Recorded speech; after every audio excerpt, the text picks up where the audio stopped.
The Odyssey by Homer, translated by Samuel Butler. Book 22.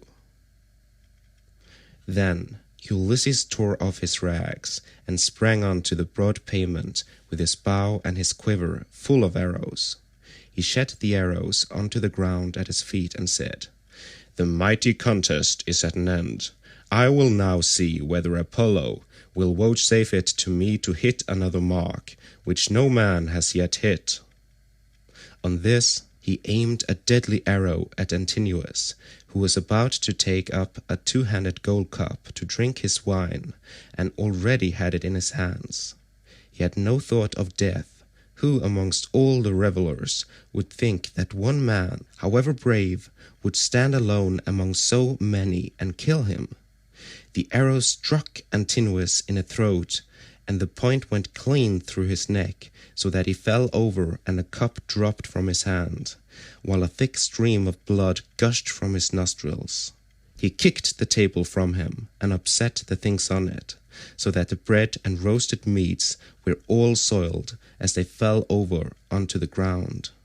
The suitors were in an uproar when they saw that a man had been hit.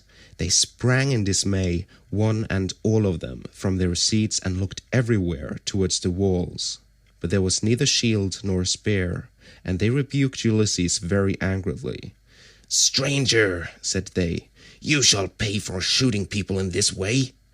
You shall see no other contest. You are a doomed man.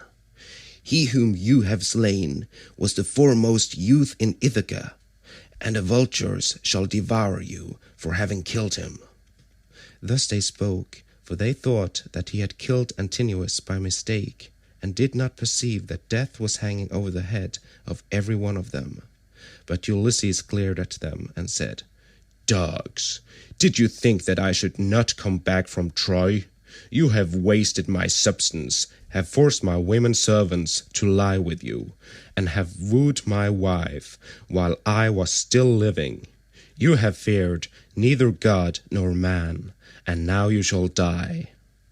They turned pale with fear as he spoke, and every man looked round to see whither he might fly for safety. But Eurymachus alone spoke. "If you are Ulysses," said he, "then what you have said is just. We have done much wrong on your lands and in your house. But Antinous, who was the head and front of the offending, lies low already. It was all his doing. It was not that he wanted to marry Penelope. He did not so much care about that. What he wanted was something quite different, and Jove has not vouchsafed it to him. He wanted to kill your son, and to be chief man in Ithaca. Now, therefore, that he has met the death which was his due, spare the lives of your people. We will make everything good among ourselves, and pay you in full for all that we have eaten and drunk. Each one of us shall pay you a fine worth 20 oxen, and we will keep on giving you gold and bronze till your heart is softened. Until we have done this, no one can complain of your being enraged against us." Ulysses again glared at him and said, "Though you should give me all that you have in the world, both now and all that you ever shall have, I will not stay my hand till I have paid all of you in full. You must fight or fly for your lives, and fly. Not a man of you shall."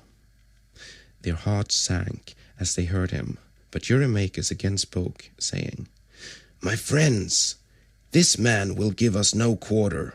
He will stand where he is and shoot us down till he has killed every man among us. Let us then show fight. Draw your swords and hold up the tables to shield you from his arrows. Let us have at him with a rush to drive him from the pavement and doorway.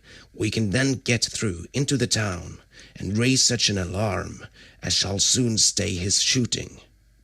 As he spoke, he drew his keen blade of bronze, sharpened on both sides, and with a loud cry sprang towards Ulysses. But Ulysses instantly shot an arrow into his breast that caught him by the nipple and fixed itself in his liver. He dropped his sword and fell doubled over his table. The cup and all the meats went over unto the ground as he smote the earth with his forehead in the agonies of death, and he kicked the stool with his feet until his eyes were closed in darkness.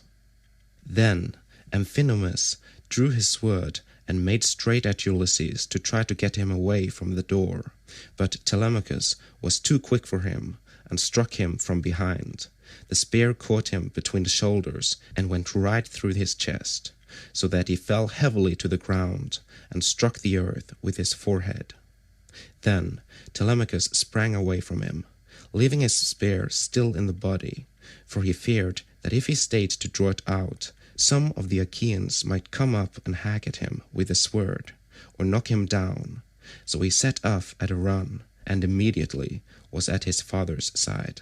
Then he said, "Father, let me bring you a shield, 2 spears, and a brass helmet for your temples.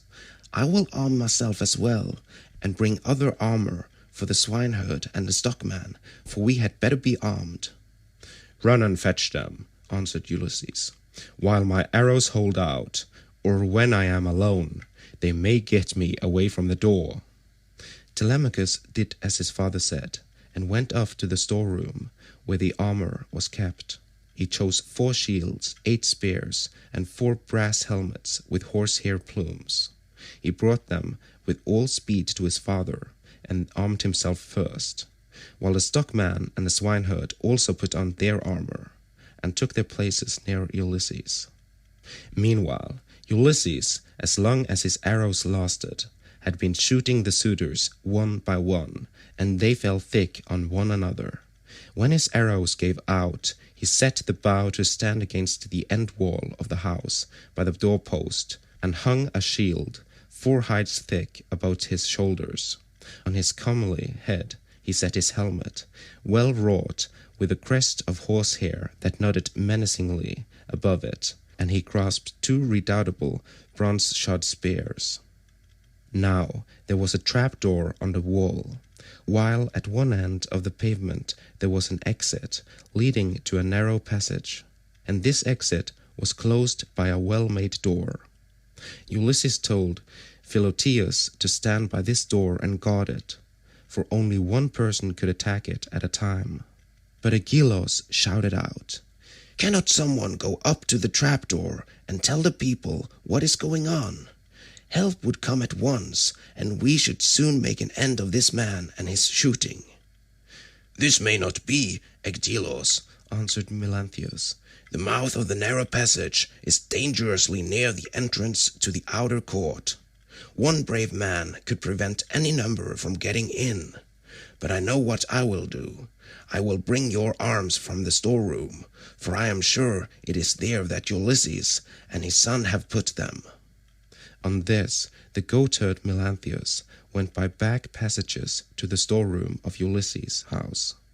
There he chose 12 shields, with as many helmets and spears, and brought them back as fast as he could give them to the suitors. Ulysses' heart began to fail him when he saw the suitors putting on their armor and brandishing their spears. He saw the greatness of the danger, and said to Telemachus, "Some one of the women inside is helping the suitors against us, or it may be Melanthius."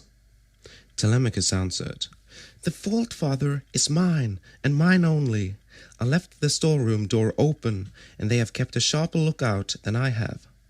Go, Eumenes, to put the door to, and see whether it is one of the women who is doing this, or whether, as I suspect, it is Melanthius, the son of Dolius." Thus did they converse. Meanwhile, Melanthius was again going to the storeroom to fetch more armor, but the swineherd saw him, and said to Ulysses, who was beside him, "Ulysses, noble son of Laertes, it is that scoundrel Melanthius, just as we suspected, who is going to the storeroom. Say, shall I kill him, if I can get the better of him? Or shall I bring him here, that you may take your own revenge for all the many wrongs that he has done in your house?" Ulysses answered, "Telemachus and I will hold these suitors in check, no matter what they do. Go back, both of you, and bind Melanthius' hands and feet behind him, Throw him into the storeroom, and make the door fast behind you. Then fasten a noose about his body, and string him close up to the rafters from a high bearing post, that he may linger on in an agony." Thus did he speak, and they did even as he had said. They went to the storeroom, which they entered before Melanthius saw them, for he was busy searching for arms in the innermost part of the room. So the two took their stand on either side of the door and waited. By and by, Melanthius came out with a helmet in one hand and an old dry-rotted shield in the other, which had been borne by Laertes when he was young, but which had been long since thrown aside, and the straps had become unsewn. On this the two seized him, dragged him back by the hair, and threw him struggling to the ground. They bent his hands and feet well behind his back, and bound them tight together with a painful bond as Ulysses had told them. Then they fastened a noose about his body, and strung him up from a high pillar till he was close up to the rafters. And over him did you then vaunt, O swineherd Eumaeus, saying, "Melanthius, you will pass the night on a soft bed as you deserve. You will know very well when morning comes from the streams of Oceanus, and it is time for you to be driving in your goats for the suitors to feast on." There, then, they left him in a very cruel bondage, and having put on their armor, they closed the door behind them, and went back to take their places by the side of Ulysses, whereon the 4 men stood in the cloister, fierce and full of fury. Nevertheless, those who were in the body of the court were still both brave and many.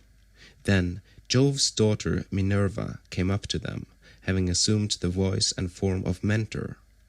Ulysses was glad when he saw her, and said, "Mentor, lend me your help, and forget not your old comrade, nor the many good turns he has done you. Besides, you are my age-mate."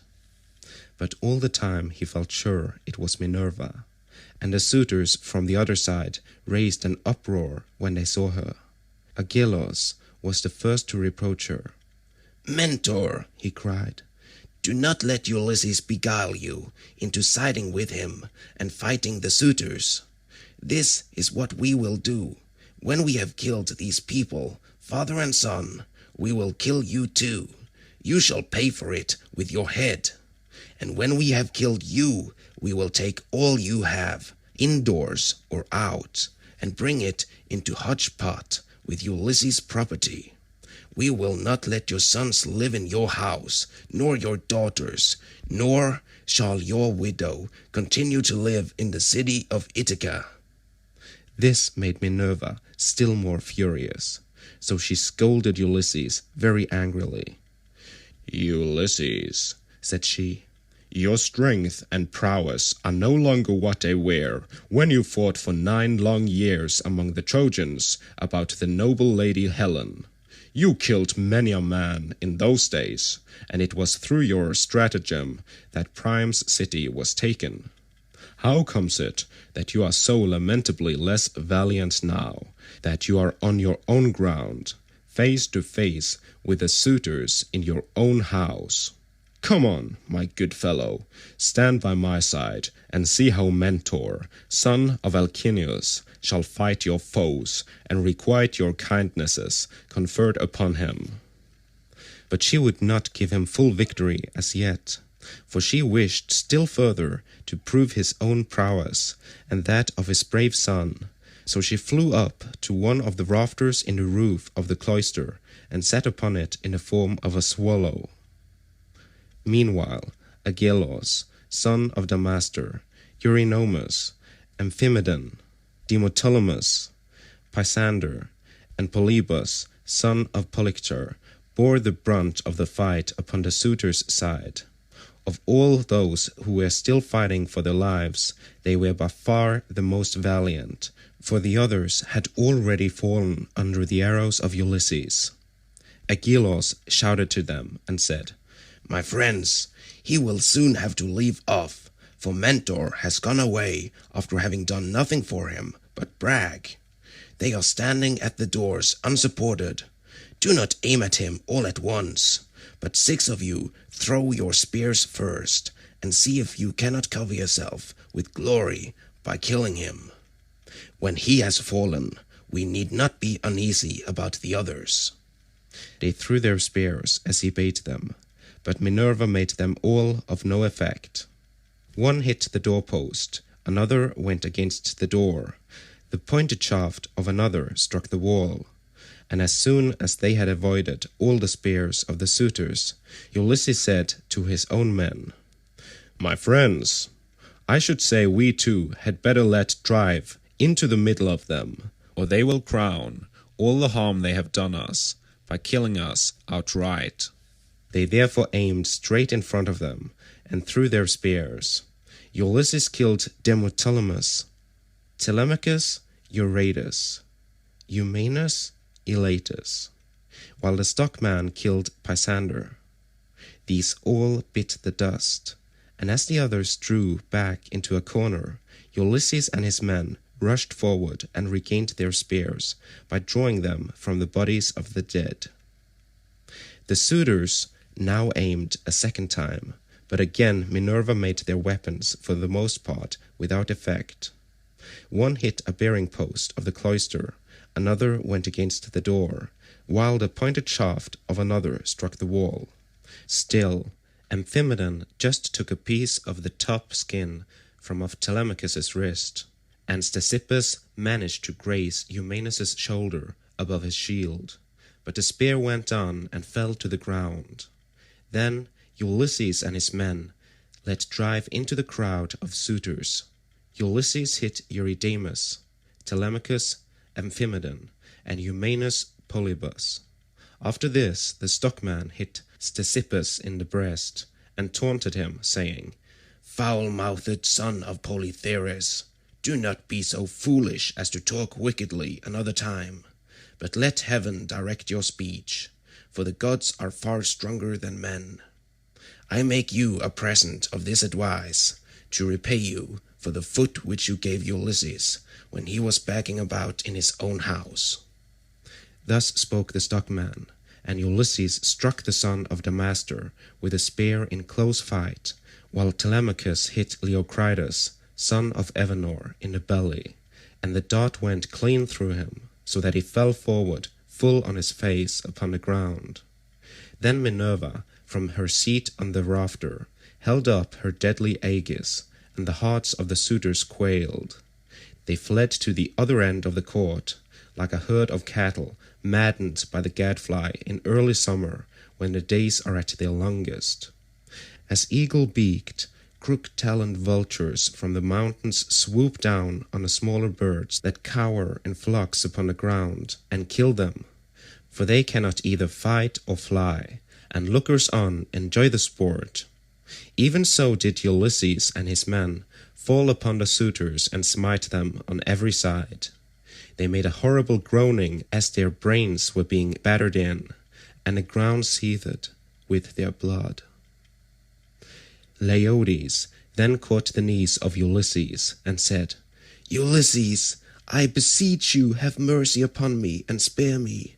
I never wronged any of the women in your house, either in word or deed, and I tried to stop the others. I saw them, but they would not listen, and now they are paying for their folly. I was their sacrificing priest.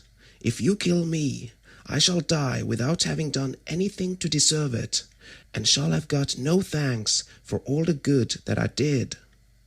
Ulysses looked sternly at him and answered, "If you were their sacrificing priest, you must have prayed many a time that it did be long before I got home again, and that you might marry my wife and have children by her. Therefore you shall die." With these words he picked up the sword that Agelaus had dropped when he was being killed, and which was lying upon the ground. Then he struck Leiodes on the back of his neck, so that his head fell rolling in the dust while he was yet speaking. The minstrel Phemius, son of Terpes, he who had been forced by the suitors to sing by them, now tried to save his life. He was standing near towards the trap-door, and held his lyre in his hand. He did not know whether to fly out of the cloister and sit down by the altar of Jove that was in the outer court, and on which both Laertes and Ulysses had offered up the thigh bones of many an ox, or whether to go straight up to Ulysses and embrace his knees. But in the end he deemed it best to embrace Ulysses' knees. So he laid his lyre on the ground between the mixing bowl and the silver-studded seat. Then, going up to Ulysses, he caught hold of his knees and said, Ulysses, I beseech you have mercy on me and spare me. You will be sorry for it afterwards if you kill a bard who can sing both for gods and men as I can. I make all my lays myself, and heaven visits me with every kind of inspiration. I would sing to you as though you were a god. Do not therefore be in such a hurry to cut my head off. Your own son, Telemachus, will tell you that I did not want to frequent your house and sing to the suitors after their meals, but they were too many and too strong for me, so they made me. Telemachus heard him, and at once went up to his father. Hold, he cried. the man is guiltless, do him no hurt, and we will spare Medon too, who was always good to me when I was a boy, unless Philoctetes or Eumaeus has already killed him, or he has fallen in your way when you were raging about the court. Medon caught these words of Telemachus, for he was crouching under a seat, beneath which he had hidden by covering himself up with a freshly flayed heifer's hide. So he threw off the hide, went up to Telemachus, and laid hold of his knees. Here I am, my dear sir, said he. Stay your hand, therefore, and tell your father, or he will kill me in his rage against the suitors, for having wasted his substance and been so foolishly disrespectful to yourself. Ulysses smiled at him and answered, Fear not, Telemachus has saved your life, that you may know in the future and tell other people how greatly better good deeds prosper than evil ones. Go therefore outside the cloisters into the outer court, and be out of the way of the slaughter, you and the bard, while I finish my work here inside. The pair went into the outer court as fast as they could, and sat down by Jove's great altar, looking fearfully round, and still expecting that they would be killed. Then Ulysses searched the whole court carefully over, to see if anyone had managed to hide himself and was still living, but he found them all lying in the dust and weltering in their blood. They were like fishes, which fishermen have netted out of the sea, and thrown upon the beach to lie gasping for water, till the heat of the sun makes an end of them. Even so were the suitors lying all huddled up, one against the other. Then Ulysses said to Telemachus, Call nurse Euryclea, I have something to say to her. Telemachus went and knocked at the door of the women's room. Make haste, said he, you old woman who have been set over all the other women in the house. Come outside, my father wishes to speak to you. When Euryclea heard this, she unfastened the door of the women's room and came out, following Telemachus. She found Ulysses among the corpses, bespattered with blood and filth, like a lion that has just been devouring an ox, and his breast and both his cheeks are all bloody, so that he is a fearful sight. Even so was Ulysses besmirched from head to foot with gore. When she saw all the corpses and such a quantity of blood, she was beginning to cry out for joy, for she saw that a great deed had been done. But Ulysses checked her. Old woman, said he, rejoice in silence. Restrain yourself, and do not make any noise about it. It is an unholy thing to vaunt over dead men. Heaven's doom and their own evil deeds have brought these men to destruction, for they respected no man in the whole world, neither rich nor poor, who came near them, and they have come to a bad end as a punishment for their wickedness and folly. Now, however, tell me which of the women in the house have misconducted themselves, and who are innocent." "I will tell you the truth, my son," answered Euryclea. "There are 50 women in the house whom we teach to do things such as carding wool and all kinds of household work. Of these, 12 in all have misbehaved and have been wanting in respect to me, and also to Penelope. They showed no disrespect to Telemachus, for he has only lately grown, and his mother never permitted him to give orders to the female servants. But let me go upstairs and tell your wife all that has happened, for some god has been sending her to sleep." "Do not wake her yet," answered Ulysses, "but tell the women who have misconducted themselves to come to me." Euryclea left the cloister to tell the women, and make them come to Ulysses. In the meanwhile he called Telemachus, the stockman, and the swineherd. "Begin," said he, "to remove the dead, and make the women help you. Then get sponges and clean water to swill down the tables and seat. When you have thoroughly cleansed the whole cloisters, take the women into the space between the domed room and the wall of the outer court, and run them through with your swords till they are quite dead, and have forgotten all about love and the way in which they used to lie in secret with the suitors." On this the women came down in a body, weeping and wailing bitterly. First they carried the dead bodies out and propped them up against one another in a gatehouse. Ulysses ordered them about and made them do their work quickly, so they had to carry the bodies out.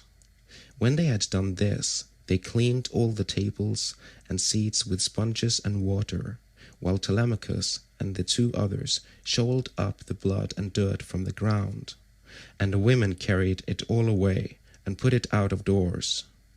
Then, when they had made the whole place quite clean and orderly, they took the women and hemmed them in the narrow space between the wall of the domed room and that of the yard, so that they could not get away.